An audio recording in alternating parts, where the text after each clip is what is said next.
Good morning. Today is Thursday, February 25th, 2021. This is a regular meeting of Commissioners Court. Was previously scheduled for Wednesday, the 17th of February. It was postponed due to inclement weather and rescheduled for this date, and we did get the 72-hour notice of the date change out in time. This meeting is called to order. Charles, if you would, lead us in the invocation, please. And Charles from Salem House Blessings over in Navasota. We appreciate your presence this morning. Thank you. And again, it's good to be here. It's been almost a year since I've been here. I've missed you, but I'm grateful to see what God has done and that the work of this county is still going on. Amen. Thank you. Father God, we come thank you for this opportunity to come. Father, there are some things we have had to change due to weather. There are some changes we have to make due to COVID-19. But Father, you have brought us through it all. We thank you for the wisdom that you have given us, and we ask your blessings upon this court, upon the judge, upon the commissioners, Father, upon the auditors, the attorneys, the clerk, Father, that your work is still going on. We pray for your wisdom, Father, that you have given, that you gave Solomon to deal with the affairs of men, that you will give that wisdom to this court, that everything that needs to be done will be done decently and in order. And not only will the people be pleased, but you will be pleased. In Jesus' name we pray. In Jesus' name. Amen. Amen. Amen. Thank you, sir. Thank you. Would you join me in the U.S. pledge and the Texas? I pledge allegiance to the flag of the United States of America and to the republic for which it stands, one nation, under God, indivisible, with liberty and justice for all. Honor the Texas flag. I pledge allegiance to thee, Texas, one state, under God, one and indivisible. Thank you. Would you be seated, please? Before we call for public comments, and I do have one listed to do public comments, I'll let him pick up where I leave off. That's Mr. Lilly, our Emergency Services Coordinator. I have a couple of public comments that I'd like to make. One, I'd like to thank all of our law enforcement, our first responders and our VFDs for the service that they provided the citizens of this county last week during what most of us would consider horrible weather and horrible road conditions. Anytime they were called, they made the call, and they were putting themselves at the peril of the weather. So I just truly appreciate them. I know that our road and bridge, your crews were on standby here. I didn't get a report that we had to have more than one call, but I mean, other than that, we were able to keep them safe and warm in their homes. But appreciate your team being on alert. I also want to recognize our maintenance crew, Al Peeler and his team. They were working over at the jail. Once they got the jail kind of straightened out and back to meet jail standards to the best of their ability, then they went through all of the buildings within the county, did what repairs they needed to do to get us back to a comfortable working environment as we came back to work on Monday morning. So I'm appreciative of them very much of the work that they did. Also, David Lilly, our Emergency Management Services Coordinator. He and I were in communication very regularly. David was within communication with the authorities that were providing assistance and help, trying to help us get water to the citizens, because no electricity was the problem, but along with that, many of our water systems had problems and they shut down for one reason or another, and he was championing getting water in.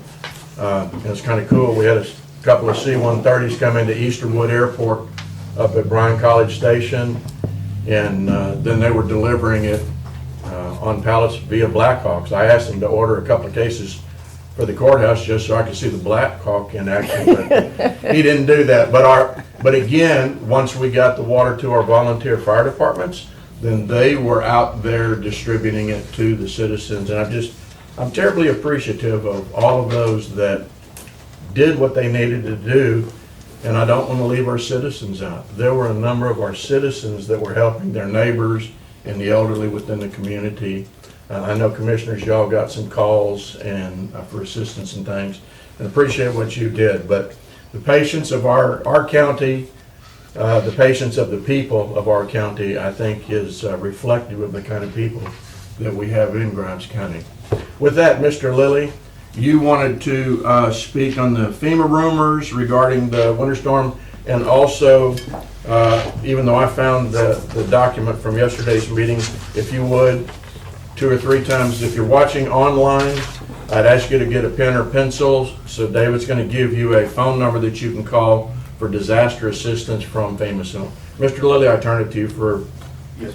2 minutes or less. And members of the public, yes, as the judge mentioned, last week was very challenging for Grimes County, as it was for the entire state of Texas. And as always, Texans really showed their true colors during this disaster and really went way above and beyond helping each other out. So it was very inspiring and very humbling to see how our citizens work together to help each other. Also, thanks to I'd like to extend thanks through the pipeline, or however you do it, to the governor for making sure that he was ahead of the game and making sure that we're being taken care of. Even before we got our declaration completed, we were declared eligible for individual assistance with FEMA. And individual assistance, to clarify that means individual residents or homeowners can apply directly to FEMA for assistance. And the number to do that is a toll-free number, 1-800-621-FEMA, which is 3362. Just remember FEMA. Yes, sir. And if you have trouble getting through, just be aware there's other people trying to call. Just keep trying to be patient. If you run into any problems with it, just reach out to me and I will see what I can do to help. I did have one citizen call me yesterday and said she went through this phone number and they immediately, seemed like what she said, they immediately declared her ineligible. And it's like, no, that doesn't sound right. So I reached out to FEMA and they ran that down and said, well, no, I don't think that was the case. They urged for her to go ahead and get back in touch with them and reapply if need be. But like I said, FEMA's already been with us. They met with you and I, Judge, yesterday, along with Tatum, and they are already preparing to respond to the overwhelming needs that our citizens have. To that end, though, they also asked us to inform the public of some rumors that are floating around that are not true. First off, there's a rumor, and I've heard this before with our floods, that FEMA covers the energy bills for those affected by the Texas winter storm. The fact is that the aid that FEMA will provide to our citizens is meant to help with items such as temporary rentals or home repair assistance. There's other federal agencies that can possibly provide additional support, also local charitable organizations that can be reached or get help from during a short period such as a disaster like this. So they suggested anybody that has any of those immediate needs, like with utility bills or whatever, to go through 211 United Way, just dial 211, and you'll get a switchboard person and they'll ask you what the nature of your need is, and then they'll route you to the right office. And again, I would also urge citizens, again, if they have problems with that, or they can't get any recourse or any help of any sort, by going that route, just go ahead and reach out to my office and we'll see what we can do to see if we can find other people to help them. Did you get the e-copy from those folks from the meeting yesterday so we could get it on? Yes, I did. You did?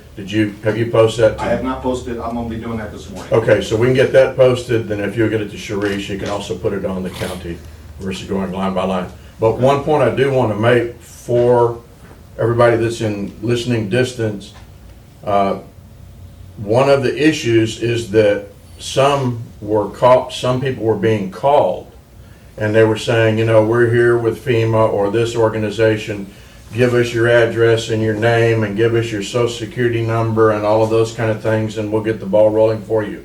Unfortunately, those are people fishing for your information to scam you somewhere along the line. FEMA or TDM is not going to be asking for your social security number, so just be vigilant if you get a call, someone willing to help. It's a shame we have to distrust them, but you really need to make sure you're making the call, not receiving the call.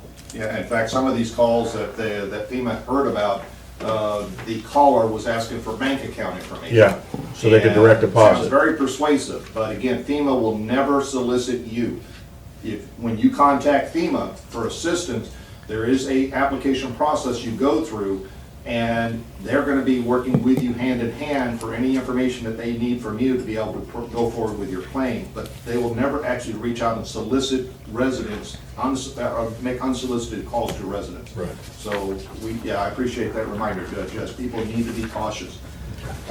Another rumor going around is that FEMA will pay for insurance deductibles for disaster survivors. Again, what FEMA provides is financial assistance to eligible applicants who are not insured or underinsured, but those benefits occur after an insurance settlement. So in other words, they still have to file, if they have insurance, they have to file an insurance claim first.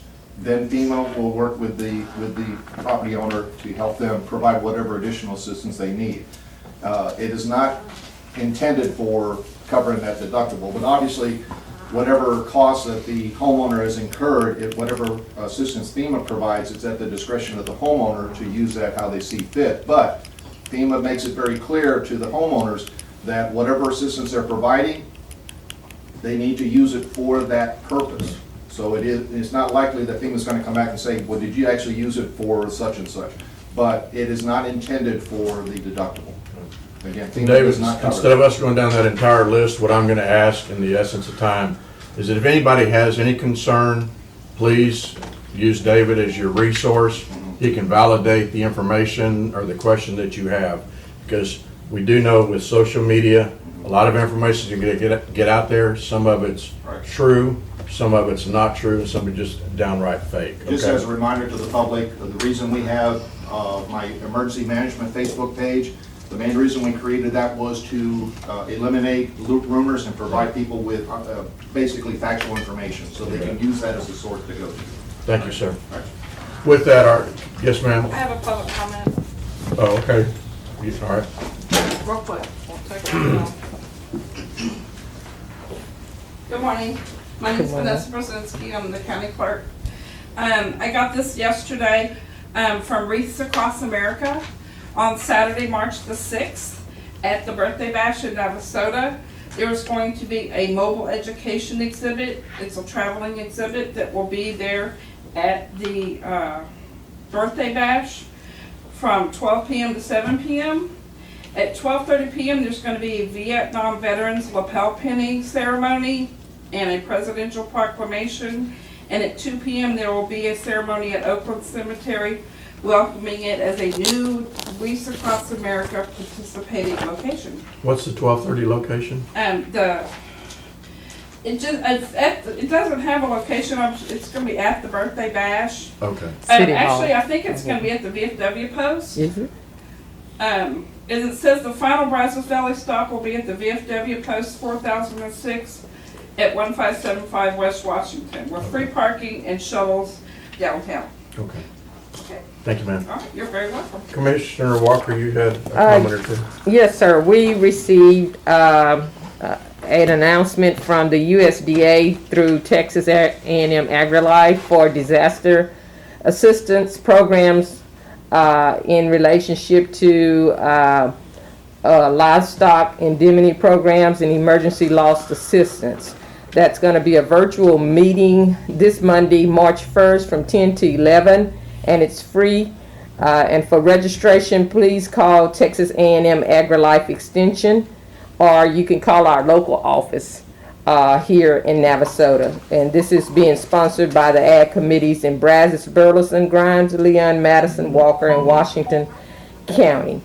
The other announcement I have is if you were scheduled for a second round of vaccination through our Washington County hub, that has now been scheduled for Monday, March 1st, for your second round of vaccinations if you received the first one through Washington County hub. So just, you can go to the Washington County Emergency Management page on Facebook and you'll see the announcement there. All right. And along that line, I'm working with Senator Schwartner's office to see if indeed we can qualify as a hub county also. So Awesome. we'll see if that works. Commissioners, anything else? I just want to thank all the people that helped their neighbors and went out and checked on them during the storm.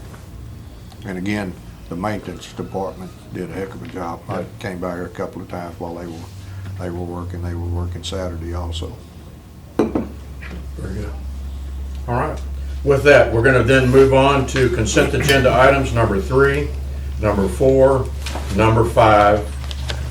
Number 3 is consider and take action to approve the treasurer's list of claims and bills. Number 4, consider and take action to approve payroll. Number 5, consider and take action to approve budget amendments and/or line item transfers. If there are no questions, then I move that we approve consent agenda items 3, 4, and 5. Second. There's a motion before the court on consent agenda items 3, 4, and 5 by Commissioner Walker, seconded by Commissioner Dobianski. Is there any further discussion? Hearing none, all in favor say aye. Aye. Opposed? Motion carries. We'll go to agenda item number 6. Grimes County Building Maintenance Manager, Mr. Al Peeler. Number 6, update on ongoing projects, Grimes County Jail and Grimes County Justice Center.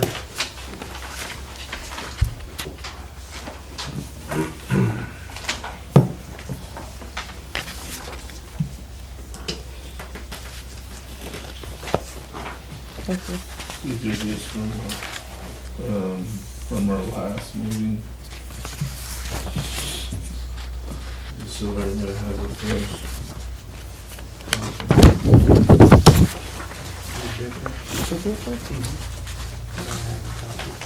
Yeah, these are just, all these are from the last meeting. I just wanna make sure everybody's got them.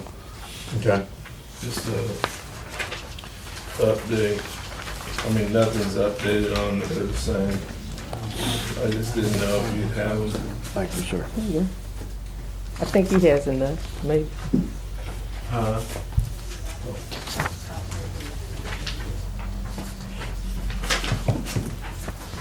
just what you had last time, I just made sure you had it. Do you have another flooring one, Al? Well, sir, ma'am? Another flooring? No, it's the same. It's the same? It's Okay. just to update what we had, I didn't know. You can just pass it. Thank you. We'll start with the Sheriff's Department. Sheriff's Department, we are still on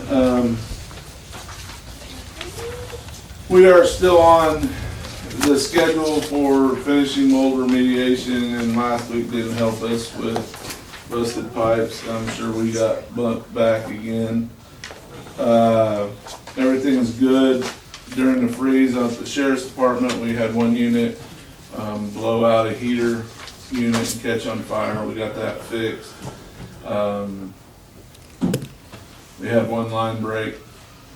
Took care of that. No problem.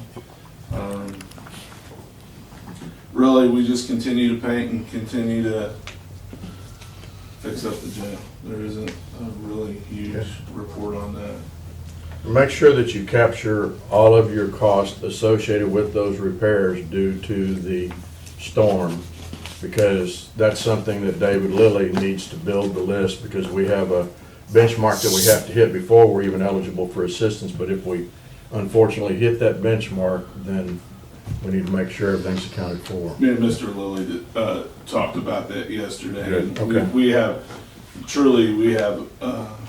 about, at this point, $11,000 is about all we have. And I have a minute portion to add to that. Okay. All right, any questions on the jail? Moving on to the Justice Center. Justice Center, last week was a bust, so that's kind of gonna set us back another week. We are, for the most part, we're double-sided drywall. We are starting brick. We have been fighting Entergy and Entergy and Entergy and Entergy. I called him yesterday. Todd called him yesterday. They rushed us to get the payment in. We got the payment in, and now they're saying they have more overtime, so it won't be this week. And then we called him yesterday, kind of trying to push him, and he said, well, we have equipment down. So then he wants to know how much of a power load we're gonna be, that we would need right off the bat. And my comment to him was, we've already paid the full bill, so we're gonna have a full power load. I mean, I don't want to get in the point where we just take enough to run this, and then we need more, and then we're waiting another 4 months for them to get us up to full load. Everything's going good. We took the new treasurer out, let him see his office, took Miss LaFleur out, and I have a 2:30 a meeting with Judge Cheney to do some of his measurements again today, and that will be the final tours until we're complete. Any questions about that? Okay. Fortunate we didn't have the water turned on. I'm thankful. So PMP, we'll start with PMP 1909, 18, sorry. 1909-018. It's for the residence flooring. I'm gonna be honest with you, on this one, this is something, we had sealed concrete in the bid. That's the transfer floor from the jail to the Justice Center. I don't, in my opinion, but this is up to you, $15,590 for an epoxy floor. I don't think it's a good way to spend our money. Not when I'm gonna epoxy the floors in the jail. And maybe I can find a different vendor, or I can, and because this is not a have to, I can do this at any time. As long as it's sealed concrete, I can do it at any time. And that's what it is, it's sealed concrete. So, I mean, I don't suggest us doing this, but I have to bring it to you before I can deny it. Is there any, I guess I'm on a different agenda item now. Well, if it's not required for jail standards or anything of that It's sort, not. and if it is something that we need to do later, and you think you can do it later more cost effectively, That's what I think. I just need to bring it to. How many square feet is that? You know? It's a one-one some bid, so that's not. Yeah, I did, yeah. Commissioner, I don't wanna lie to you. Okay. I don't have the exact, square footage, so I can estimate it, but I just seem not, but I can get that number to you. If that's a decision making. Commissioner Cox, Commissioner Mallett, y'all are building committee, what are your thoughts on it? I mean, we follow I would recommend we follow the recommendation of the project manager on this one. Yeah, I agree. So we'll deny that one? Yeah, and we're gonna deny that. So we'll go to PMP 1909-19. I need to address something that I misspoke at the last meeting. We don't run to 149. Oh, okay. We run over to about the area. In the original design, we ran to about where the construction trailer is on Mr. Cap's back line. There's a place there that we were gonna join to. Mr. Walker, when we were at the first, noticed in the drawings that we ran our water line underneath all our parking lot. Well, he caught that, and then we, way back, if you look at your project modification proposal, PR 002 was the utility revisions, and that was 32,000. So we moved it to get away from the parking lot. So then we adjoined to the main easement. So we still join there on, no matter what we do, we still join there, because we've already paid for that. What the 1909-19 is the requirements for Anderson Water to, when, to put the road in, we have to drop it down. And I talked to Mr. Gay, I just wanted to let you know that I had misspoke. I thought we were still running to 149. Didn't talk to Harry, and then I talked to Brad Gay, and Brad said, Al, I get too caught up in the drawings, and then I don't redraw it. So, so I wanted to clear that up. 1909-19 is, if you're gonna build the road, we have to do this versus just joining in. The only money that we save is $1,800, and it's on the back, and it's the 12 by 8 TNSV 1821.15 if we don't do it. So Brad was in the opinion that if there's 50% that we are gonna build this is something we need to do. But we need to make this decision today, because we're gonna need water soon, one way or the other. And this is the key right here. Have we had any of those numbers come back from TxDOT or any, I mean? We haven't had, I'm no commissioner, we haven't. How can I ask a question? It's gonna have to be done whether the road is built now or at some point in the future, right? There's Yes, a lower area, absolutely. right? So whether or not they're gonna do the road and pull the trigger with this facility, meaning if they talk to Jim Westmoreland about extending the time to have the road Absolutely. built, then it would still have to be done. Absolutely, yes, sir. This is an Anderson Water Company requirement, correct, Mr. Walker? Correct. So we have to do this regardless of building the road or not? Is that what I heard? No. No, regardless of when you build the road. Oh, but- when. But not if you don't build the road.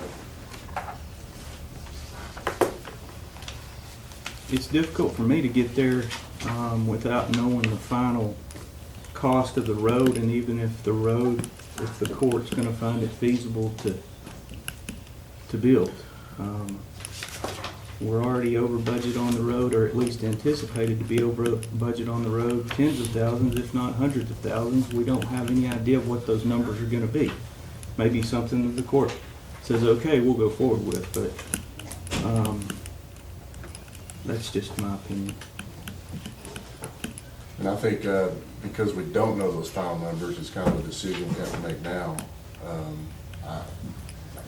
Even if 10 years down the road, we want to come in and finally have the funds to build the road, it would cost us a lot more to kind of come in and redo that line all over again. Oh, yeah, you're gonna In have to order to bust do it the road, we're going to bust up a lot of stuff to get in there. So, I mean, I'm in favor of go ahead and paying for this to actually lower it, and then once we have some true numbers where we can figure out if we want to spend that money on the road, we can do that then. Now, Because we don't know numbers, we won't know true numbers until we actually put it out for bid. may I clarify something y'all just I said? mean, how much it actually is gonna cost, the road for the road, if we make the decision on the road. We don't have to put the road out for bid unless we do it later. Oh, okay. But has Collier given us true numbers for that? They haven't given us true numbers for No, that. but they gave it an estimated cost of $295 Okay. that you approved back in February, I believe. I've got the minutes here, somewhere January, February of 2020. That was just a recollection. And I guess with have they seen I mean, I know it's under design right now. Prelim drawings, they have seen it. Okay. And there's no major cut fill that's gonna drastically change that estimate, I don't think. No, I don't think. After our survey, because I think it was before the survey actually. It was. Okay, so that's what I meant, where if you can get, depending on your cut fill, it can. Right. It can change it a little bit, so. Right. But there's Commissioner Walker, you had a comment? I was gonna say, you said something in your comments and you responded to him. You said you won't have to break up concrete. You won't be breaking up concrete if the road is not there, right? No, if the road's not there, you won't. Yeah. So But I if we just wanna wanted to be put it- clear, well, I'm If we hearing. wanna put it in the future, whether it's 5, 10 years down the road, even, You're gonna have to. we would have to come in and bust, you know. Bust it'll be- concrete it where? costs a lot more. From the building up to it. Didn't you just say they removed it from under all the concrete? Yeah, but we're going across we're going across, just a little section to get to it. That's why we're dropping everything 4 feet. It's gotta be 4 feet all the way back. It just, I understand that you gotta drop it at the road, okay? But if the road is not there, you're not busting any concrete from where I'm joining in at this, Okay. at the Justice Center. at the Justice Center. So After you I didn't get remove it past all? that, Okay. it's like this size of this road, or this room, and then I'm clear out.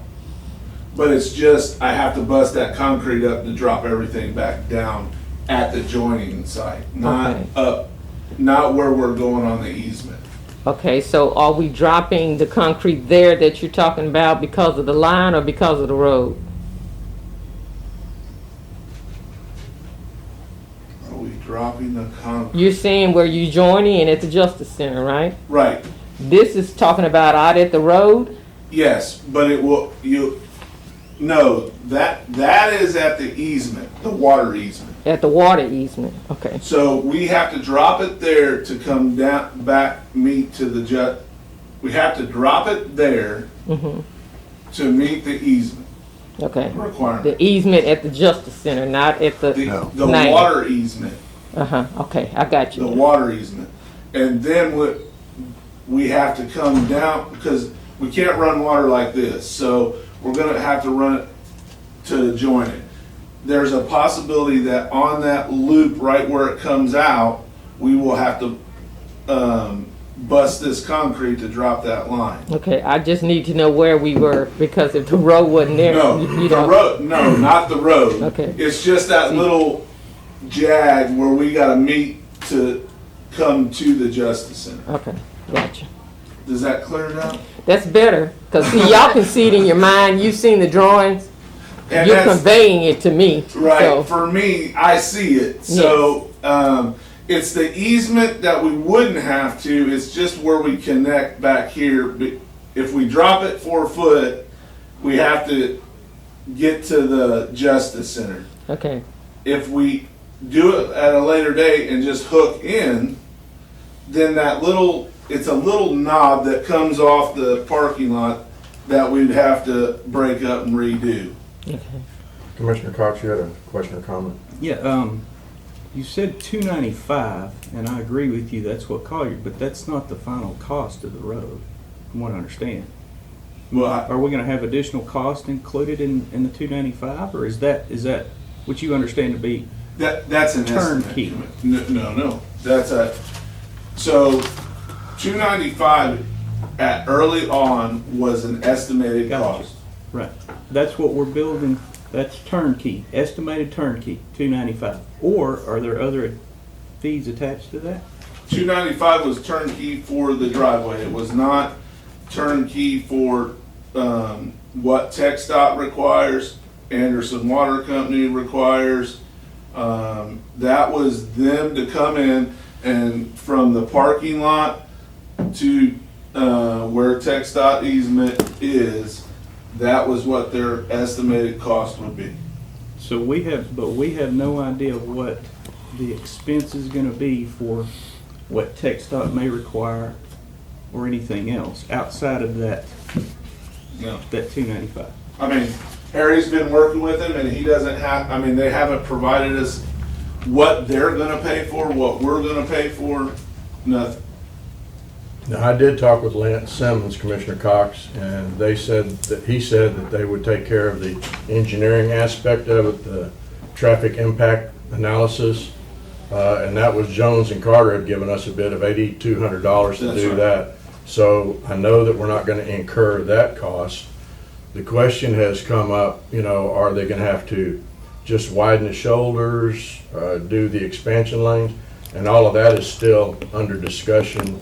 And part of that discussion came from the city of Anderson, because I didn't realize it, but they were already working on getting some passing lanes put into that area. That's also, that's also a highway, Highway 90.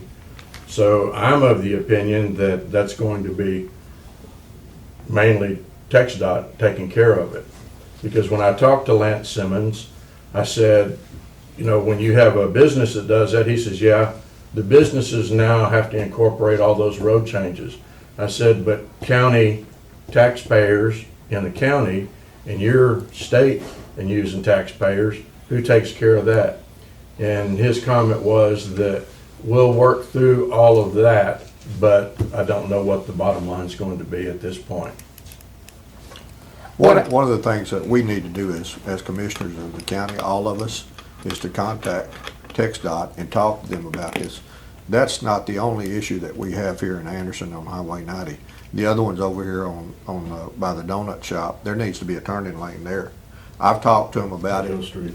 Yeah, and it goes to the school, and there's some dangerous situations there with big trucks coming through there, people turning to go to the store, people turning to go to the school district. We need to pound them and tell them they need to get over here and do some analysis of this stuff and fix some of it. Well, I certainly don't mind calling anybody. I just don't want to, I don't know what's been said from Mr. Walker, county attorney, the judge. I'll call whoever I need to call. Yeah, because I think one of the questions that we had when we last left off was, I think I heard Harry say 25,000 for a turn lane or something like that, and then you said 100. It was discussed 125 or 145 for the turn lane, and I think that's where some of the additional costs that we were questioning was coming in. Is it 25 or is it 125? So, because this depending on what it is, it takes this road up to close to $400,000 or more, and that's the question that's being placed here. Have we gotten answers to the actual cost of this road? Because our initial understanding, it was like $295. At first it started off one price and then it came back with $295, and now you add on all these other fees, the Right. road ends up costing close to $400,000, and those are questions that really need to be answered. Well, okay. And I'm just So this clarifying said, where we were. this is gonna get water to the building, one way or the other. If we're gonna do the road now or in the future, this has to be done. That still has to be done, regardless. And it will cost more. It's gonna later cost- If we do it later. Yeah, this is, you guys, if we do this and you guys decide not to do the road, we put a cap on it. And that's that. We still have our water. If you guys decide 5 years down the road or whatever to do this road, it's there. It's ready to go. But if you just put the water line in, that's extra cost that you're going to incur later down the road. That's going to be more. I guarantee that will be more than $21,955. Judge. So if you don't run the water line this way and you run it the original, how much less is it, did you say? 1,800? Is that what you're talking about? There is no. It's $1,800. We saved $1,800 doing it this way. We saved. But we've already paid $32,000 PMP2 was to reroute the water line the way we had it, correct, Mr. Walker?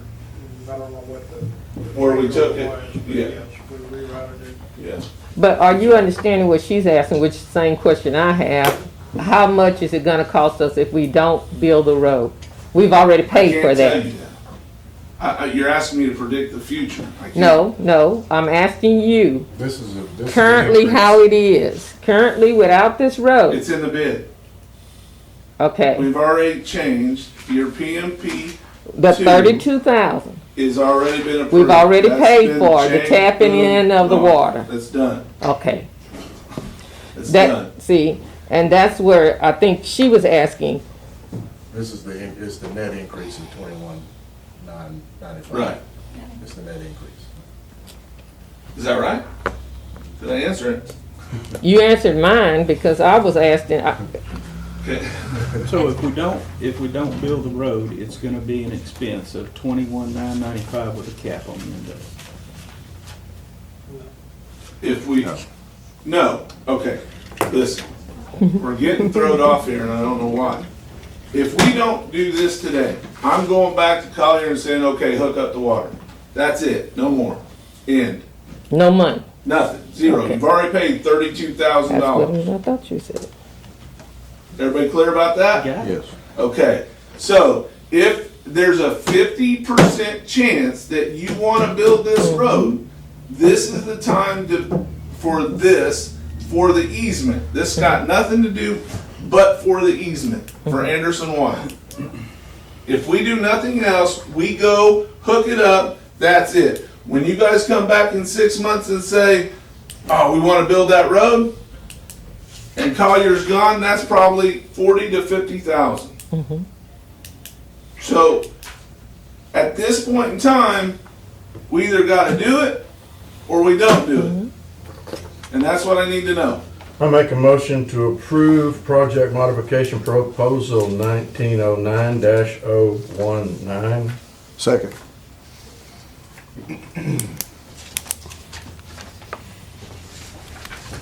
There's a motion before the court on agenda item number 7, in part, I guess, no. We had 2 of them, so we denied the first one. And the second part is, the motion is to approve project modification proposal 1909-019 for the cost of $21,955 by County Judge Joe Faust, seconded by Commissioner Dobianski. Is there further discussion? Hearing none, all in favor say aye. Aye. Opposed? Nay. Let the record, well, let's do a count. Commissioner Mallett, how do you vote? Aye. Commissioner Dobianski, how do you vote? Aye. Commissioner Walker, how do you vote? Nay. Commissioner Cox, how do you vote? Nay. County Judge votes yay. So it's a 3-2 vote. We will now go to, you're done, Mr. Healer? Yes, sir. Okay, thank you. Grimes County Emergency Management Services Coordinator David Lilly, agenda item number 8, discuss and take action to approve the reappointment of the following members to the Brazos Valley Homeland Security Advisory Committee, HSAC, David Lilly, Todd Green, Catherine Lee, Jason Kipkowski, Neil Windley, and Cinda Phelps. Yes, sir. No change from last year, but this is a standard requirement we have every year to reappoint our HSAC members. So it's just a part of the paperwork that's required. Have you talked to each of these individuals? Yes. And they're all willing? That will continue to serve. Yes, sir. Okay. Can I make the motion we approve the reappointment of the following members of the Brazos Valley Homeland Security Advisory Committee: David Lilly, Todd Green, Catherine Lee, Jason Kikoski, Neil Wendell, and Cinda Phelps. Second. There's a motion before the court on agenda item number 8 by Commissioner Walker, second by Commissioner Cox. Is there further discussion? All in favor, say aye. Aye. Opposed? Motion carries. Thank you, Mr. Lilly. Agenda item number 9, Grimes County IT. Is Greg here? No, sir. He was, He wants to table it. yes. He wants to table it? Okay. Is it automatically going to the next agenda? March 17th, yes. March 17th? 17th. I believe so. March 3rd. How about March Oh, that's right, March 3rd, sorry. I'm ahead. It's all right. Don't rush it. She's been focusing on the budget agenda, or calendar. Right? We'll go to agenda item number 10, 11, 12, and 13. Grimes County Human Resources Director Cleta Coleman.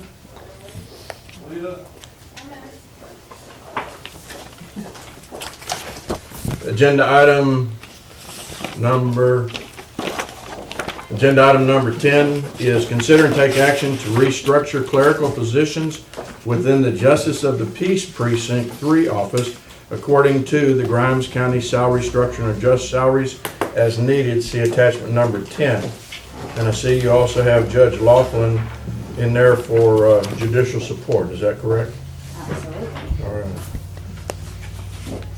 Whatever you say. Good to have you here this morning, sir. Did your part of Precinct 3 survive the weather okay? As far as I know, we had very minimal effects from it. I'm not up on all of it, to be 100% honest about it, but I haven't heard of any real disaster. Okay. Ms. Coleman? So, good morning. What I just handed you was the actual current salary structure. The one that I had attached was one that I was making changes to for us to approve in May for the upcoming year in October. And the only difference was the one that you received had the district attorney's CDC when a grant ended, and we're gonna roll them over into as a county position. I had already made those changes, and I gave y'all the wrong one. So this is the correct one that you all approved last October. This one that you just gave Yes. us. So this CV, the crime victims liaison, was the grant funded position as well on grade 4. Jesse, we couldn't hear I you. couldn't hear and understand. Is that correct? This is the one, I'm assuming so, yes. I mean, Okay. so I was making changes to our salary structure just to try to keep ahead, and instead of doing save as, I did save, and I saved over my original document. I am in the process of working with Jesse. We're gonna go in and try to rename some of these to make them a little more clarification on which position belongs to who, because there's a couple of ones that say it's repetitive, and we wanna make sure that they're all correct. So we'll have that for y'all in May. Okay. On JP3, Judge Laughlin came to me asking about restructuring his clerical staff. Currently, he has a 4, a 2, and a 3. He would like to dissolve his 2 position and make both of his, and make the 2 additional clerks a 3 position, so he'll have a 4 and 2 3s. Currently, both of the clerks are doing a 3 job description as per the salary structure. And I will let Judge Laughlin come talk about the changes in your office. Okay. If you look at the job descriptions, we'll start with, thank you for having us here this morning. If you look at the job descriptions, the difference is coming in handling money. And with the changes that we've made in the office in the last several months, one of them mainly being the ability to take payments for fines and stuff with credit cards over the phone, that puts all the clerks in a position of having to deal with money more or less at any given time. We also have gone to making 2 deposits per week because it was a recommendation of an audit that we not hold funds for over 72 hours. Right. So they're having to reconcile, they're having to make deposits physically, they're having to get the deposits ready, and it just puts them basically out of what the job description was.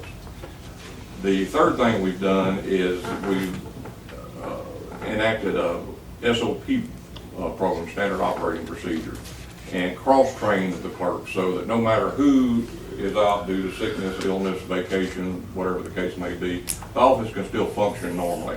And it puts them in a position of having to cover the other position if that person is out. So that's another reason why we want to change the job description. I would also like to request one further change.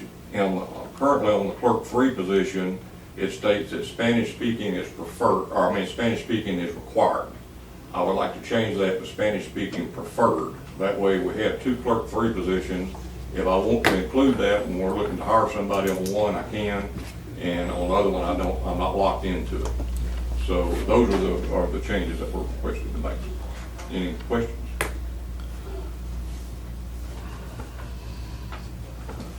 Talita,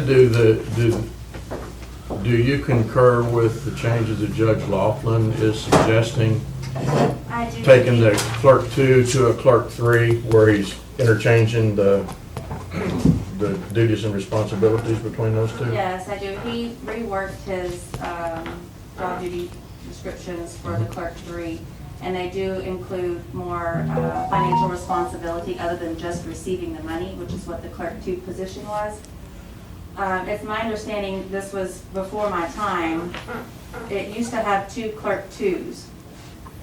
And then the requirement was for the one was going to be required to speak Spanish, and that's why the court opted to bump that one position up to a 3. Gotcha. But since then, he has given his clerks more financial responsibility as a whole, where they're not just receiving money. Okay. I'm sorry, I did leave out one other thing. The merit raises that were approved last budget cycle, Yes, sir?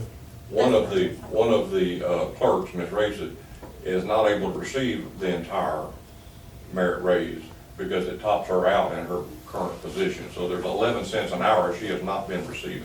Is she the 2 or the 3? She's currently the 2, but she's doing all the work of a 3 and has been for quite some time. And on top of that, she wound up having to train the 3 when we hired the 3. So, I mean, Okay. things are out of kilter. So But he thi- does but have this- that money in his budget. Okay. If the court elects to allow the change, he is also requesting that that additional money be given to her this next pay period, not the one that we're currently closing, but the following pay period. He would like to increase hers by the 11 cents, which she was not able to get because of the cap at the grade level 2.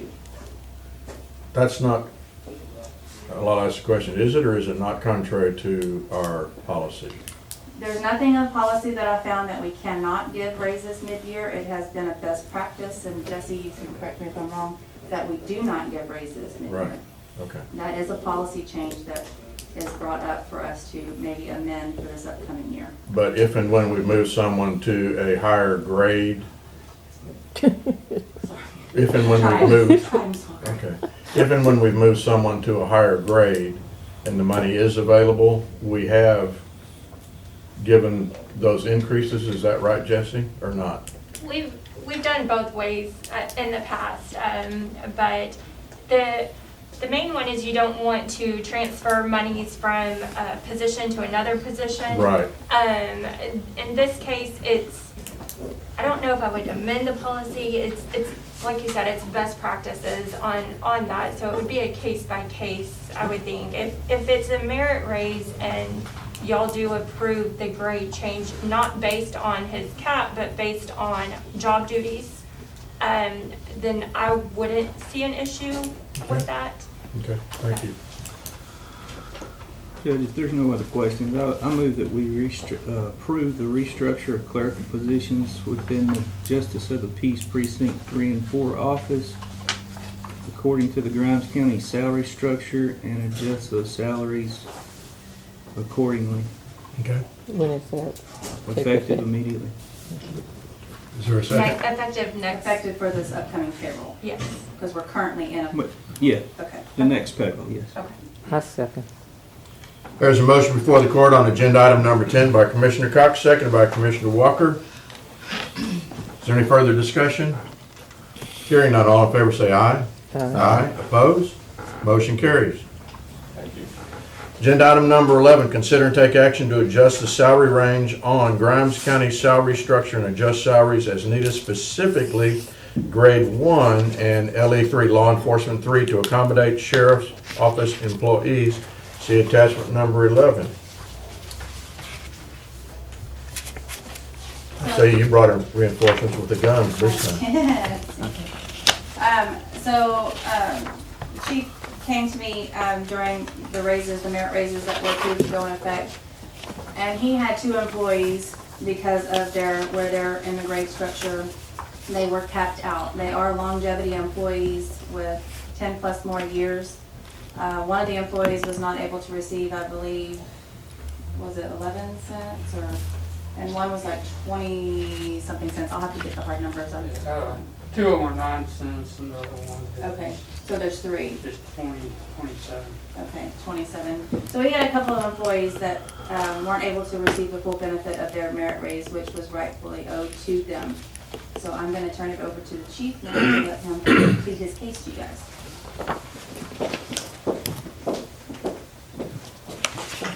Good morning. Morning. Yeah, with the current fiscal year, merit raises, the way our pay structure is scheduled, we have a whole pay scale, salary type thing. So when we do get extra merit raises presented or cost of living raises, we distribute that throughout our pay structure as a 2% kind of across the board to each segment. Try to stay a little more competitive in our current environment that we operate on. We did have 3 employees that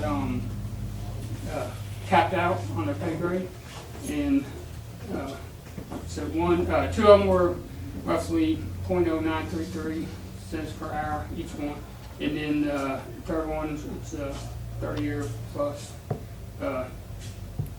county employee, and they missed out on the .2741 that the 2% would have afforded them for their hourly rate.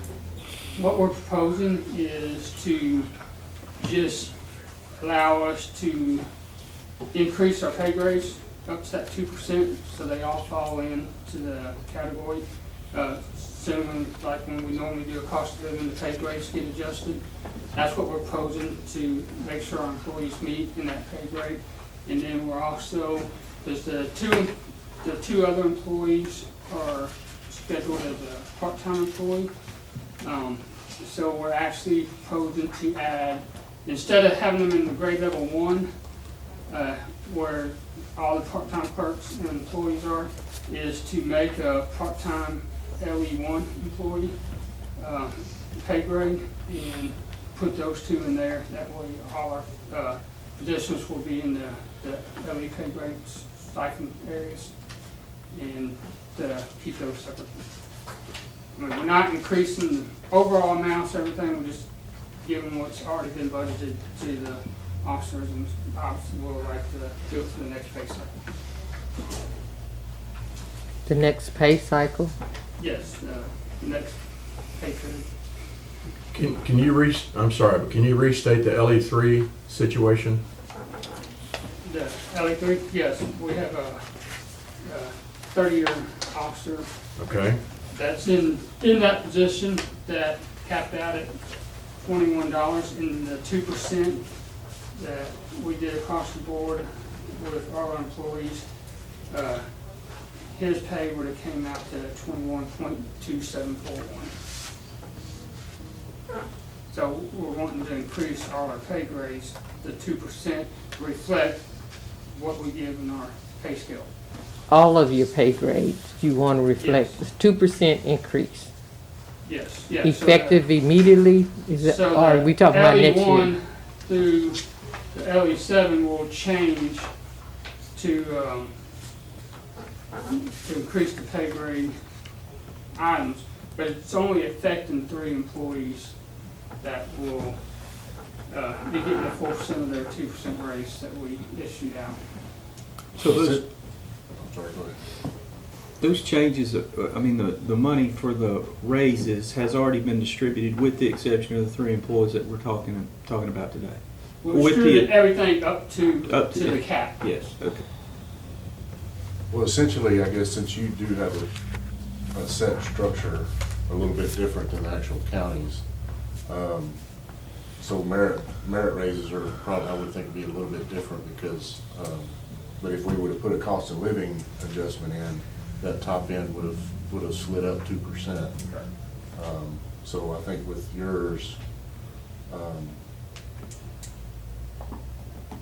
being a little bit organized a little bit different as far as a set structure, a little bit different than the counties, and it would be advisable, and maybe a policy for later on as well, for any merit increases versus cost of living adjustments, the sheriff's department will be treated a little bit differently on that top end adjustment. I would just ask that it be part-time dash LE, not LE1, so that Yeah, way your yeah. bottom, your The floor, newly created will be a part-time LE. not LE1, just part-time LE. Okay, So then your part-time. floor doesn't have to be 13, your floor can still be the lower end of that. Because a grade 1 is $8.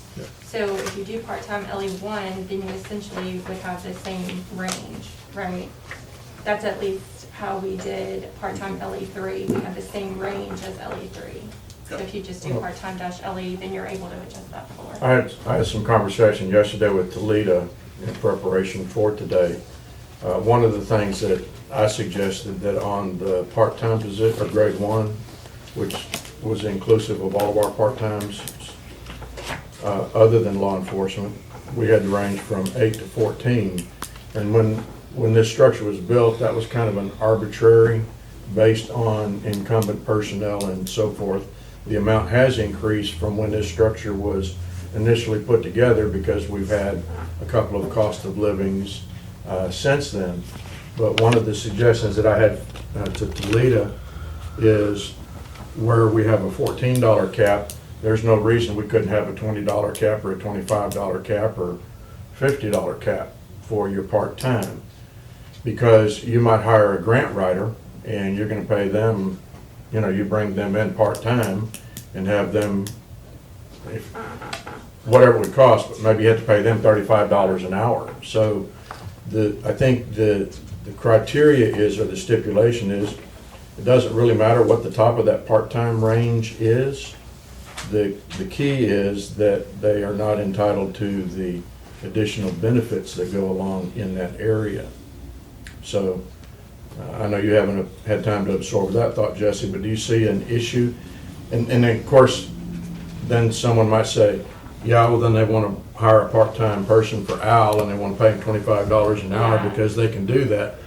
But that would be a situation where Toledo would say, no, that's not reflective of the type of work. You really couldn't justify a person doing that job for $25. It's more in line with what a grade 2 or a grade 3 or a grade 4 would be. Anyway. Further discussion on that, yeah. Anyway, that's just a thought that on the part-time, the grade 1s, we could raise that cap to whatever we want because we established that cap based on pretty much what the incumbent part-time workforce was at the time. And I don't know, Harry, did you have some part-time people? We have one. Yeah. So, anyway. But if we did that, that would solve 2 of your issues on the part-time cap. The LE3, and your suggestion again, Jesse, is to label it what? So LEPT? because we've broken out LE because they have their own pay scale, Right. that's a little more restrictive. If he has part-time, we have one part-time LE3, which was for the constable's part-time bailiff. Right. So we need to create a category specific to the sheriff's office that just says part-time dash LE. Okay. And then that covers his personnel. And that range would be from whatever the minimum would be. I guess the minimum you have is a jailer? Well, our That's livestock live- officer and our library. Library. Oh, librarian, okay. But you could essentially do the same thing there. You know what your bottom is, and then your top could be whatever. Right, we'll figure it based upon how the schedule is already, and including the 2%. But when the county receives a COLA, we increase our grade definition Right. structure. Right. So, and because of their restrictive pay scale, they should be allowed to do that as well, because they can only give a certain amount for the experience in that position. Yeah, and for the merit raises, which we differentiate here Yeah. versus the sheriffs, I think if we do give merits versus COLA, it'd be good to, you put that in the policy for the sheriff's department to increase their bottom end of that percentage as well. Treat it as a COLA. And we'll place on file their actual structure that, we'll place it in the minutes of the actual sheriff's structure. So that way we can refer back to it and make sure that everyone's on. My only issue, or one of my concerns is that the more job labels that we put in here, the more complicated this structure gets. Well, they have I a totally agree. different Well, one. I don't Don't understand don't that, they have a Commissioner. different one from? They do, and I agree with that statement. However, I think that sheriff's office that's already segregated out, I think adding that one is not gonna create more confusion. I'm just making a comment Yes. for the future. Yes. And you have the money in your budget right now to cover all these changes, correct? Yes, yeah, the money's Right. been already allocated. We just weren't able to give the full percent in the new fiscal year to the clerk to take that out.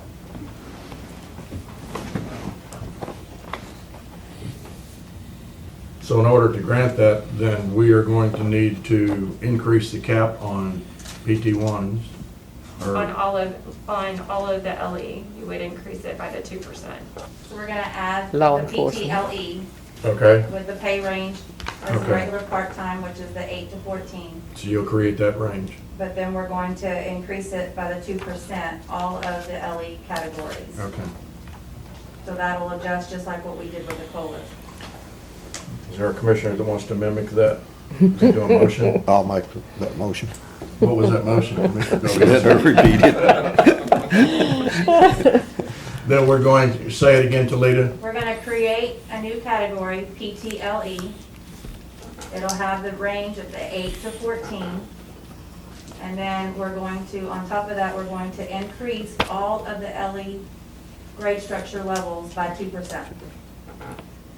And you said grade levels 1 through 7. Is that what I heard you So say? it'll be PTLE now through the LE Okay. 7. Is that what you meant, Commissioner Yes, Dobianski? yes. Okay, is there a second on that? Exactly. I'll second. There's a motion before the court on agenda item number 11 by Commissioner Dobianski, seconded by Commissioner Mallett. Is there further discussion? Just one clarification. Sure. Just to make sure everybody's on the same game page. That's not implementing a 2% raise right now across the board on those LE positions. That's just adjusting the salary range on the salary scale. Correct. That is correct. Okay. That's the way I understood it. Yes, that's Okay. correct. Yeah, 'cause we already implemented the 2%, so these three employees didn't get the full. Right. Not to say they don't deserve it, I'm just saying I don't want you to have to go back over there and No, wrestle only people one- down, yeah. Only one for the question is the three employees to bring them so they get their full 2%. Okay, is there further discussion? Hearing none, all in favor say aye. Aye. Aye, opposed? Motion carries. Thank you. You're welcome. Who was the second on that? Commissioner Mallett was the second on that. Agenda item number 12, consider and take action to move Human Resources Clerk from Clerk 3 to Clerk 4, but it was supposed to be Clerk 5, is it Correct. 4 or That was a 5? typo. It's supposed to be a 5. That was a typo on my part when I sent it in to Sheree to put on the agenda. Not sure, Jonesy, is that gonna make a difference to you? No, you're fine. Okay. So And the adjust the actual salary adjust- per Grimes County salary structure, see attachment number 12. Okay, And so I provided you with what the current job description duties were, that the human resource clerk is doing. I got with my assistant and pulled some job descriptions from some other HR assistants throughout the county through listserv, and also did a pay compensation comparison. The one that says grade 5 non-exempt is what Ms. Donna currently can and is capable of actually doing. Which if you look at, it's a lot more detailed, and she actually has a lot more responsibilities than what the previous job description had reflected. I pulled salary compensations from some counties that are relatively close to the same population. Austin County has 230 paid employees. Their minimum salary for their HR assistant starts out at $16 an hour.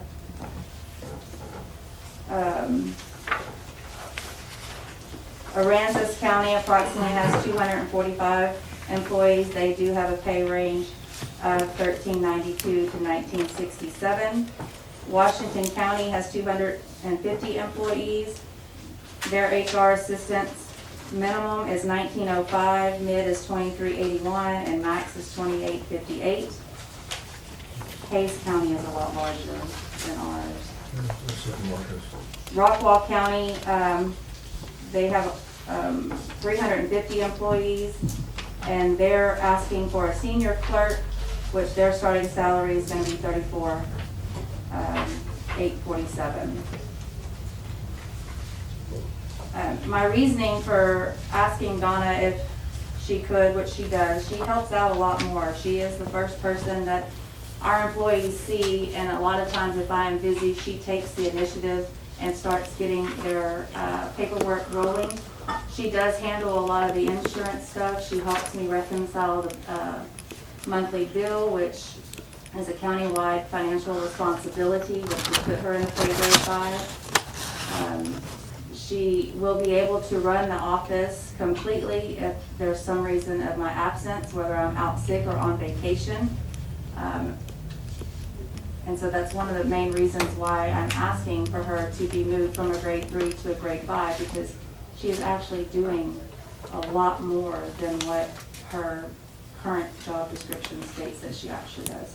Two questions I have.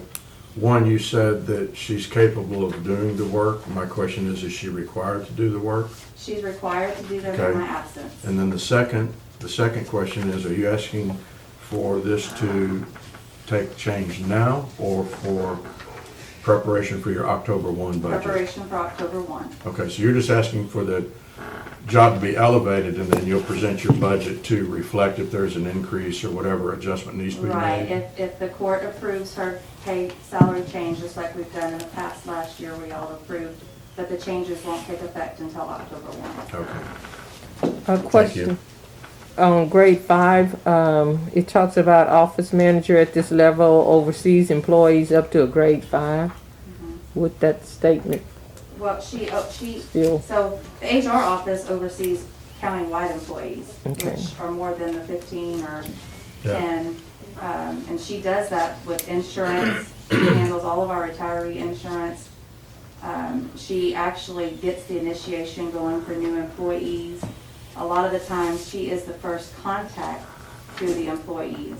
Obviously, I handle all personnel issues, and that's not something that she would be having to handle, but on the administrative side, she does and is capable and will be required to do all those in my absence. I just thought oversee said something else. I didn't see it as like consulting with. I thought it may have been like supervision on a day-to-day basis or something, when you say oversee. Oversees other employees' record, I mean, she's management of other employees' files, which I see it as she's overseeing all county employees for personnel issues, not personnel issues, but insurance responsibilities and stuff in that aspect. The benefits issues. The benefits, yes, sir. Well, maybe while y'all working on that, to me, that needs some tweaking or adjustment, some kind of way, because I don't, although she's overseeing those policies, I would actually just question if she's actually overseeing employees. They're not subordinate to her. They're not subordinate to her, they're not subordinate to myself, but we manage and oversee their benefits. I think that's probably one other requirement, it's not the requirement to be a grade 5, really, correct? We have grade 5. Right, she's not that pertains to an office manager, and she's not an office manager. She would be a clerk 5, not an office manager. Which is the office position, performed grade 4 duties higher with financial responsibility at a countywide level. That's where she pretty much fits in. Okay, so that's where you're fitting her in. Right, Okay. as a clerk 5. So it doesn't have to be all of those things. Okay. Well, could you change the word overseas to assist, and it mean the same thing? Sure.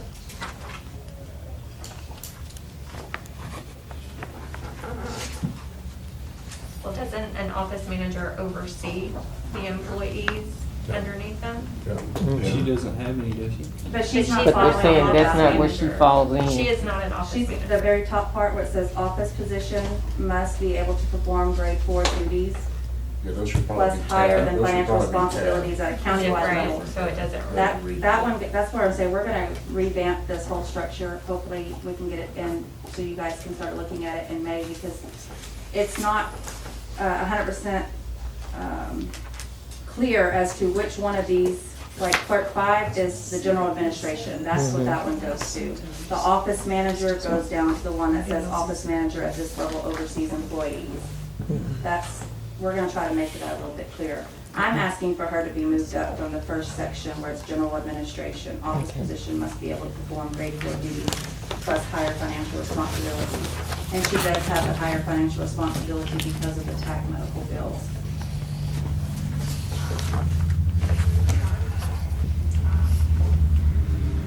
What you would want to do is read what the responsibilities are of grade 2 and grade 3 and grade 4.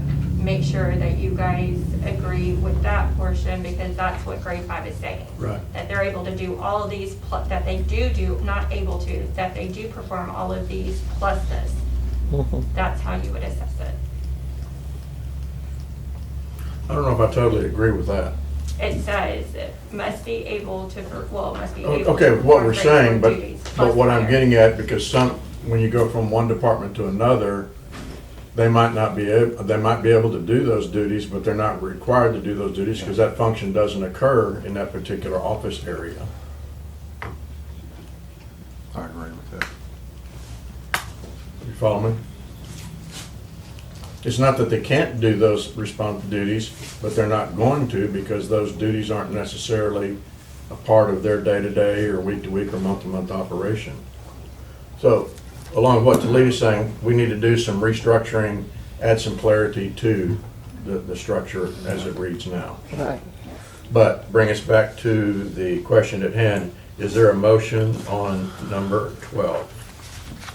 And that is taking the HR clerk from 3 to 5, no adjustment in pay, consideration at this time, only at budget time.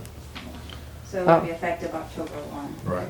I'll make the motion to move human resources clerk from a clerk 3 to a clerk 5 and adjust salary per Grimes County salary structure effective October 1. And that'll be a $3,400 increase to the budget for next year. Second. You just letting us know. Ma'am. You're just letting us know what that does. There's a motion before the court on agenda item number 12 by Commissioner Walker, seconded by Commissioner Dobianski. Is there any further discussion? Hearing none, all in favor say aye. Aye. Opposed? Motion carries. One more, Toledo number 13, discuss and take action to adjust First Assistant Treasurer's salary in the Treasurer's Office.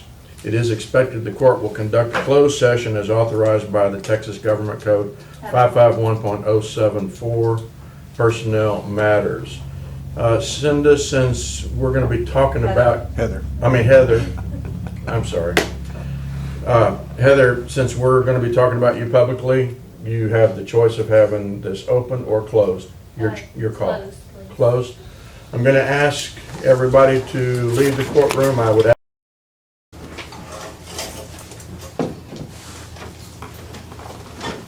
Andrew, let me know when we're hot.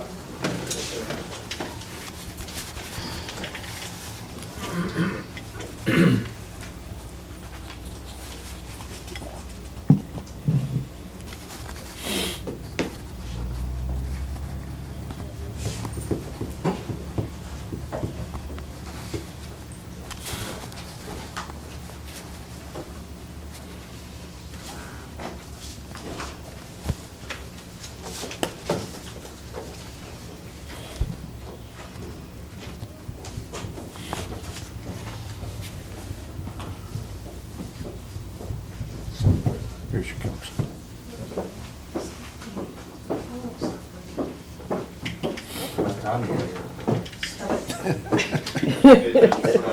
You're good? All right. I already have this on, Cherie.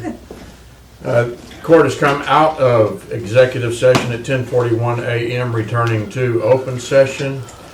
Agenda item number 13, discuss and take action to adjust first assistant treasurer salary in treasurer's office.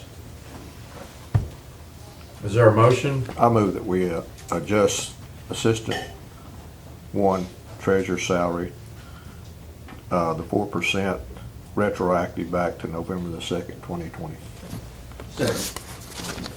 There's a motion before the court on agenda item number 13 by Commissioner Dobianski, seconded by Commissioner Cox. Is there further discussion? Hearing none, all in favor say aye. Aye. Opposed? Motion carries. Mr. Treasurer, Ms. Toledo, thank you. Thank you. Question? You said retroactive to when? November 2, November 2, 2020. 2020. Okay. Thank you. Thank you. You're welcome. Road and Bridge, Harry Walker. Agenda item number 14, consideration and possible approval of the, is it Hayman or Hyman? Hayman? Hayman subdivision plat located off CR 128 precinct 1. See attachment number 14. Judge, with your indulgence, can we take item 16 out of order? We got some folks here from Blue Jay Solar that have been waiting. Have no problem with that. We're going to come back to items, or agenda items 14 and 15. We'll go to agenda item 16. Consideration and possible approval of a special road use and indemnity agreement for the Blue Jay Solar Project. Agenda item number 16. Morning, Mr. Pena. Good morning, Judge. This is the, I just have a question. Where were you guys last week? Snowed in with no power. y'all have met on PNAL, who's got the Blue Jay Solar Project now. Andrea Shelton is with him this morning. She's going to be our construction manager Okay. for a while. So I wanted to go ahead and take this while they were here. Okay, you're going to be my tour guide at some point. All right. And what's your name again? Andrea, I go by Andy. Okay, Andy. The special road use and indemnity agreement, the permit application has been completed. We're looking at the use of county roads 127, 157, 161, 162, and 164, with the primary usage being on 162 and 164. The laydown yard will be basically at that intersection of 162 and 164, and the bulk of the heavy traffic will be coming off of FM 244. And unfortunately, for everyone involved, 162 and 164 are the best roads we've got in the county as far as gravel roads. So a limited amount of issues there that we have to deal with. This, just to remind you, the project is scheduled to be complete by December of this year. We will see several renewals of the permit. Per state law, it is a 90-day permit. Right. But they're ready to go. They're working on getting their traffic control in place and filed for driveway permits and such things. So they're, would have liked to have started last week. We weren't stopping them.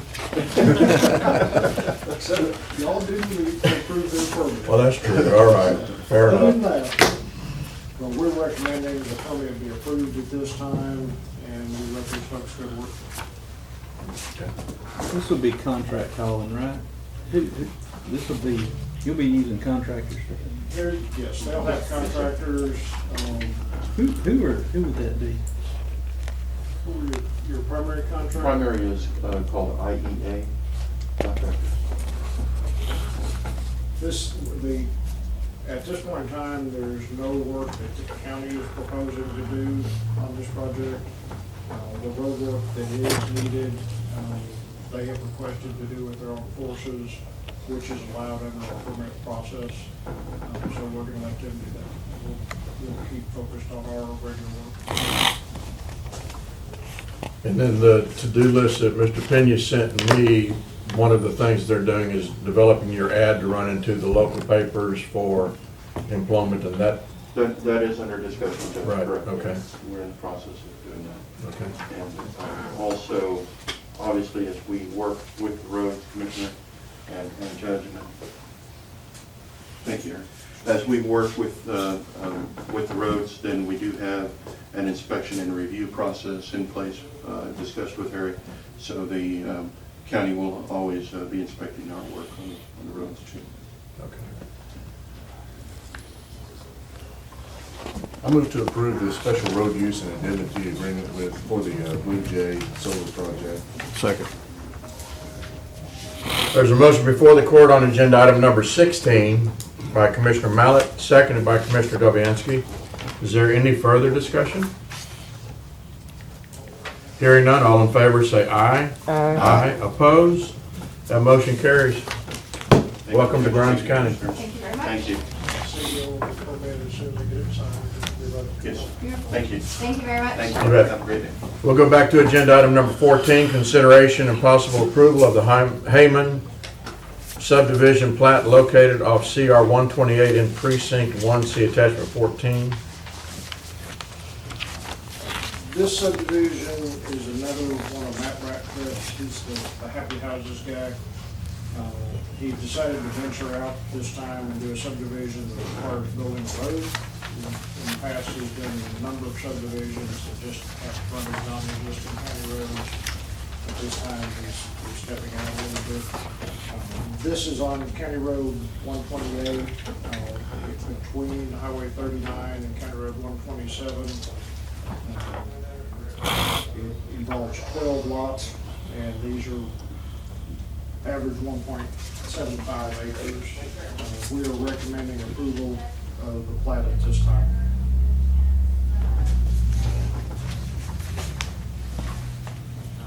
Commissioner Mallett, that's in your territory. I move to approve the Hayman subdivision plat. Presented. Second. There's a motion before the court on agenda item number 14 by Commissioner Mallett, seconded by Commissioner Dobianski. Is there further discussion? Hearing none, all in favor say aye. Aye. Opposed? Motion carries. Agenda item number 15, consideration and possible approval of the Muir Wood subdivision on Highway 30, Precinct 1, see attachment number 15. This is a larger subdivision.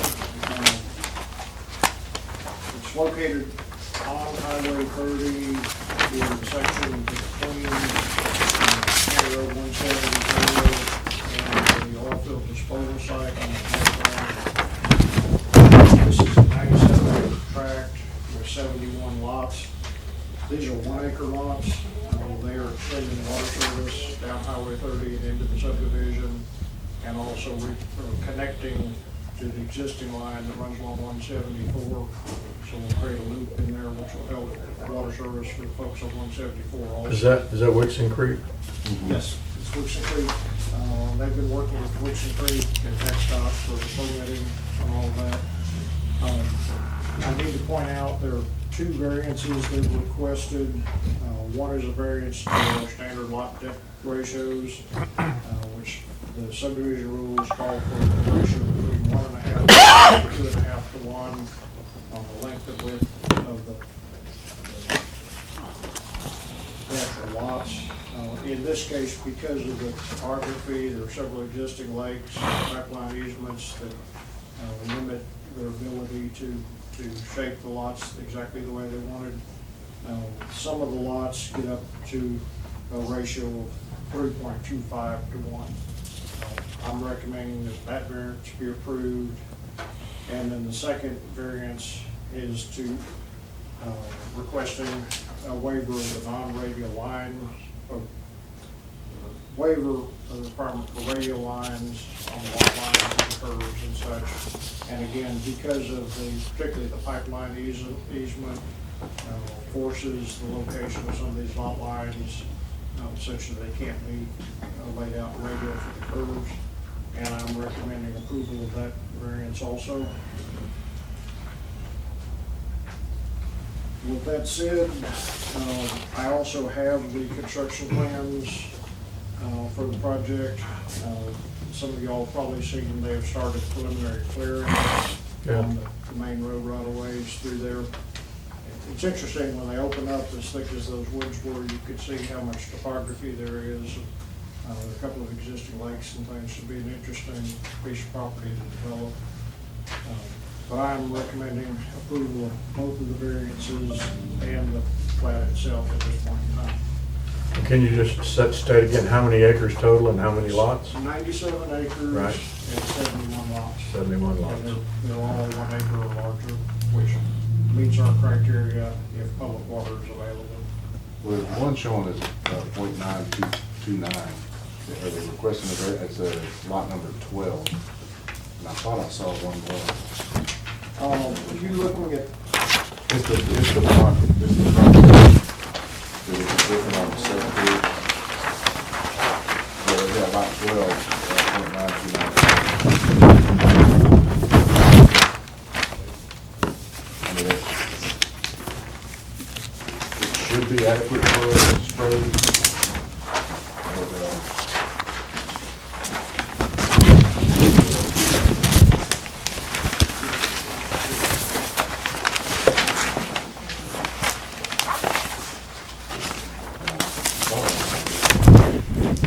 That's the one that goes there by the pipeline. It's 2 on here, 2 lot 12.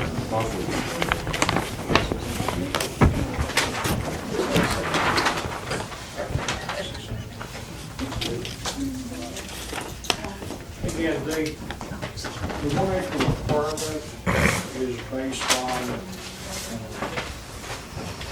the anticipated needs for septic system, and we have public water, and the underlying principle is that the lots have to be large enough for their septic system, function according to PCQ rules. I would suggest that's their responsibility to verify that they can put a septic system on that lot and make it function properly. I don't see that being an it's close issue. enough to the mark, but I'm not sure I didn't know if you approve a variance for that or approve the We plat as probably is. should have requested the variance for that. I missed that one. Is the one by the pipeline? Yes, ma'am. Can I also ask, when Dave was doing these, he put the construction, approved the plat and the construction bond. Have you calculated all that? No, that's fine. Construction on the roads. We have not done the construction bond yet because we're still in the review process on that plan. Okay. But you, So that'll come separately. you feel good about both of these as far as the construction bond is concerned? Well, the construction bond is actually associated with the construction, the road improvements, plat, it's in our subdivision rules. And so until we're finished with the review and everything is complete there, we can't come up with progress on what the amount needs to be. But I'm on my second round of review on that, so I think we're pretty close. I found the other one, it's lot 8 on sheet 3. It's not quite accurate. I'm glad you can see little numbers.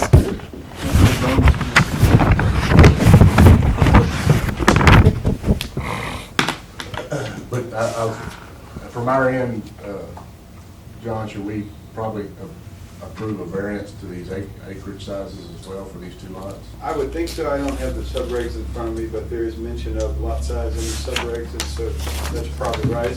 It has always been somewhat flexible in that it would depend upon whether it's public water or a well, and also depend upon whether there was septic or sewer, and then if it was They do have septic, water, so that which should of the be two? accurate. Right. So lots of factors. So there has to be some flexibility, but if this is outside the minimum requirement that we have that applies specifically to whatever these are going to have, then yeah,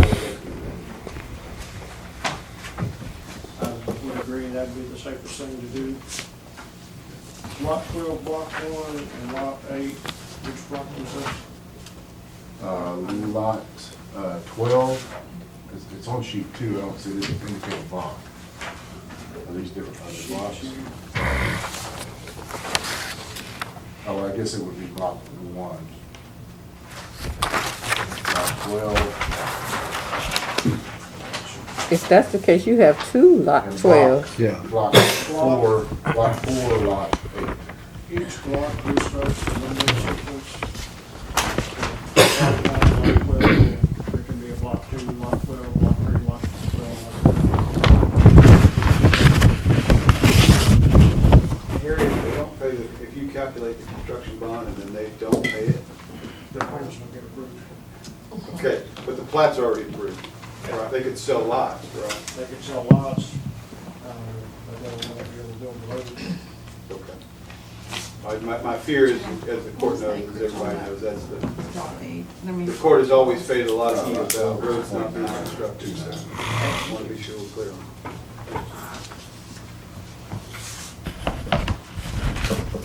Is it your wood? Okay. I move to approve.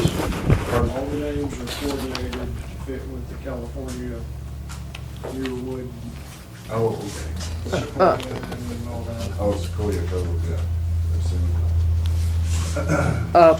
I wanted to make sure I understood the county attorney again. We're approving a plat that we don't have road construction bond, is that what you're saying? Yeah, Harry said that he is still working on the calculation of what that number is. Traditionally, the number has been calculated and the construction bond taken at the same time as the plat approval, because as soon as the plat is approved, the developer has the ability to sell the lots. And so if that were the circumstance, if there were concern that you had somebody who was a less than prudent developer who was out selling these lots and then didn't come through with the construction of the roads, you have what's existed in the north end for a significant period of time. Harry's confident that they're going to be able to come up with the bond, and should they not come up with the bond, that to me is the question you ought to be asking yourself, is if these folks start selling the lots off and they don't post the bond for the construction of the road, that means they could sell to unsuspecting guy tomorrow who buys thinking he's getting a road, but then there's no construction bond. What does that guy actually get? And that's the kind of circumstance that I think we ought to be playing out, and Harry seems confident that he's got the mechanism to be sure that there's enforcement of it. And I know, I guess they changed the laws about this plat, but is that part of the information they have to give, is that construction bond? The construction bond is discussed in the subdivision rules, but the way I read it, it is a requirement of approval of the road construction, not actually a requirement of the approval of the plat. Okay. Attorney may differ with my interpretation, but that's the way I see it. I'm about to say, because I know they changed the law to where, you know, you have a certain time once they present the plat, but if it requires the bond as well before we approve the plat. Well, it's not a requirement. Our rules say that, but the statute doesn't require that. I'm just saying, think through if you had Phil Cox, who was a bad developer, who came before you and said, I got a plat I want approved, it's got 10 lots. I promise I'll build the roads, but I'm not posting any money today. He sells the 10 lots tomorrow. He finds folks who sell all lots to tomorrow. They end up believing that they have a road. The county now has what do those folks have as far as access? They have a road that hasn't been built. And so they've got a suit against their developer. They don't have a suit against the court. That's not really the issue. But guess who gets the complaints? Well, but if we don't approve it now, within a certain time limit, it's approved. You're exactly right. You're exactly right. At least the right to approve it with the variances. Right, but if you require that they post the bond with it and they don't post it, your requirement is not that you approve it. Your requirement is that you consider it within a period of time. You can deny it if it doesn't meet your requirements. So if you deny it, it doesn't get approved. It's not as though your only option is approval. Oh, okay. So could we do it on a contingency? Yeah, could we do that and wait for I guess deny it without the bond? If you're uncomfortable with that situation, I'd say that you make the approval of plat subject to receipt of an appropriate bond. Because as I look at the dates on here, I think our 30 days is up next week. And I think you can delegate that to Harry all day long. You can approve it on the condition that Harry is satisfied that the road construction bond is paid. I mean, I think you can do that all day long.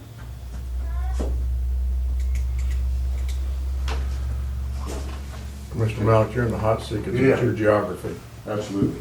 I move to approve the Muirwood subdivision on Highway 30 with the variance of lot depth ratio and the non-radial lot lines at curves or cul-de-sacs, and also the a variance for Block 1, Lot 12, and Block 4, Lot 8 that are slightly under 1 acre.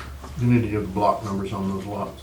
I did. Oh, okay. Block 1, lot Okay. 12, and block 4, lot 8. Gotcha. Commissioner, is that on the condition that Harry approved? And under the condition that Mr. Walker approved the Second. We have a motion on agenda item number 15 by Commissioner Mallett, seconded by Commissioner Dobianski. Is there further discussion? One question, Judge. I think, never mind. Y'all changed it to block 4, lot 8. Did I hear that? Yes, it's block 4, lot 8. Is there further discussion? Hearing none, all in favor say aye. Aye. Opposed? Motion carries. We'll now drop down to agenda Judge, item before number. you do that, could I ask this, and I'm sorry Sure. that I didn't say something before. Would you also consider adding that conditional aspect of the motion to the item number 14? Because there's a road to built in there as well, right? We just received those plans.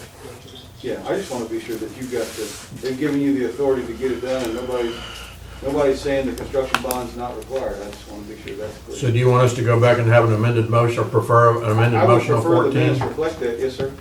Commissioner Mallett, you made the motion on agenda item number 14, and Commissioner Dobianski, you seconded. Commissioner Mallett, are you willing to make an amendment to your motion on 14? Yes. And that is? Yes, to reflect the construction bond for the road. And I still second that. And you still second? Yes. Is there any further discussion on the amendment to the agenda item number 14? We'll take a revote. All in favor say aye. Aye. Opposed? Motion carries. Thank you, I'm Commissioner. sorry I didn't bring that up. No, thank you. We'll go to agenda item number 17, consider and approve adoption Oh, of. 15, we still haven't. What? Did we say aye to that one? We did. Yeah, we did? Okay. Agenda item number 17, consider and approve adoption of update purchasing policy of federal grants and authorize county judge as signatory. See attachment number 17. Good, this is an item that came out of the closeout review that the GLO's been doing on a 2015 grant project. Procurement for that project was done in 2017. In 2018, the federal government changed some of their regulations regarding procurement. The reviewers made it an issue that our procurement policy was not in compliance with the rules that hadn't been adopted at the time we procured the project. So we told them, we promised them we would adopt the new rules for future use, but there's no way we can go back and change what had been done in the past. So that's what this is about. I point out this is strictly for federal grants. It does not change our normal county procurement policies, but there are many things in federal grants that we don't do as a part of our normal procurement. In this case, there was one section of the Code of Federal Regulations that was added, which has to do with the Section 3 policies, which is providing employment opportunities for low-income and disadvantaged residents of the county. So that's, out of all this, that is what you're adding to our procurement with federal policies. And I would suggest that the chances that it changes again before our next grant application are very strong. But to make them happy, get them to not write us up for things we didn't do because we didn't anticipate what they were going to do in the future. I'm requesting that we approve this at this time. Mr. Walker, the attachment that was initially sent out, did we get revised attachment sent to the commissioners with those two changes in We did not form? send out the revised attachments. Okay. There were a couple of places where the county name had been plagiarized from another document. Right. We have made those changes on the document to be signed. If you have your attachment, commissioners, if you go to section number 4, Section 4. that'll be on the third page. If you look at 4C, it says the County of Dawson. That should say Grimes.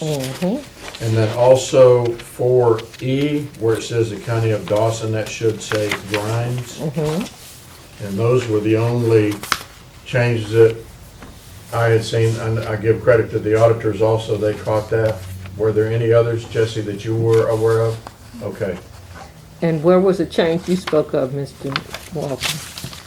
The change in the document from our previously adopted federal procurement policy is really encompassed in that first paragraph where it references 2 CFR 200.318.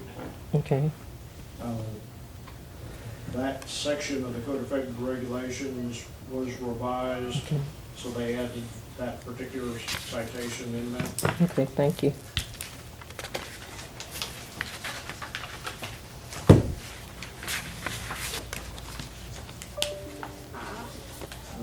The same change also occurs at the bottom of the first page. Again, that same section of Code of Federal Regulations. About the small and minority businesses? Definitely. Okay. And it's your belief that it'll probably change again? Yes, sir.